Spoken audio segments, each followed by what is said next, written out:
Aux abords des écoles, le calme est inhabituel. Sur 4 établissements dans la commune des Sorinières, 3 ont fermé des classes pour cause de Covid. Dans l'école, il y a déjà 4 classes fermées. Maintenant, on va s'adapter si jamais ça doit fermer. La seule chose qu'on espère, c'est qu'au niveau de nos employeurs, on va pouvoir avoir un peu de tolérance par rapport au fait de devoir faire la classe à la maison, parce que ça prend du temps. Pour l'instant, j'ai 2 enfants sur 4, les 2 garçons résistent, donc jusqu'à quand? Je ne sais pas. Mais je suis pas inquiète. Tout a commencé juste avant la rentrée. 2 enfants positifs au Covid qui avaient fréquenté le centre de loisirs, unique pour toutes les écoles de la commune.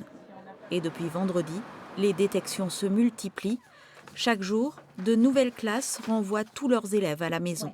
Aujourd'hui, on est à 13 classes de fermées sur 40, voilà, soit 330 élèves sur 975, donc un tiers de nos enfants, un tiers de nos classes qui est fermé.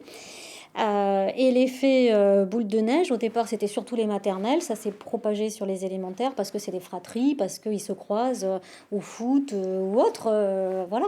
Dans cette famille, on a repris les petits rituels avant de commencer le travail scolaire. Depuis lundi, les 2 parents se relaient. On est en attente justement de savoir si le chômage partiel peut être validé ou pas. Donc pour le moment, ça reste vraiment des questions auxquelles je ne me suis pas encore penchée.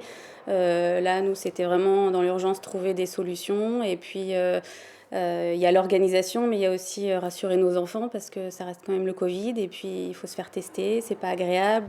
Tous les enfants de chaque classe fermée doivent en effet être testés 2 fois. Plusieurs élèves ont été détectés positifs au Covid après 5 jours d'incubation.